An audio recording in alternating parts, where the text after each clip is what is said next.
সরে যাও। 70 ফুটের পাঁচিল ফেলে দিয়ে তুই কি করেছিলি? তুই আমাকে বলছিস ওদিকে দাও, কালু ওদিকে দাও। তোর পকেটটা দেখো। এই তোর পকেটটা দেখো। তোর কোন পকেটে 15 করে উকিল থাকে? এই উত্তম দা, খেলাও আমরা সবাই যাচ্ছি। আজকে খেলিয়ে নাও, আর সুযোগ পাওয়া যাবে না। ওই ইচ্ছে করে ভিতরে থাকবে। 10টা বছর অরুণ তুই আমার বুকে সিগারেট খেয়ে আমার গায়ে এসেছিলি, এসে বলেছিলি নোংরা মেয়ে, তুই কিসের অ্যাডভোকেট? তোরা আমি ন্যাংটা করে নাচাবো। চল আজকে তোরা আমি নাচাবো। তোর কোন আছে কোন উকিল দ্বারা আমি তাদেরও দেখবো। তাদেরও আমি দেখবো। আমি সহ্য করে 10টা বছর রয়েছে ওর জন্য।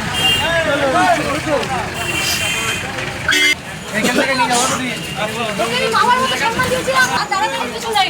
ও আমি ক্যামেরায় আসতে চাই না। ক্যামেরায় আসতে চাই না। সবাইকে ডাক রে। 10 বছর আগে ক্যামেরায় আসতাম। সবাইকে ডাক। এই চোর, এই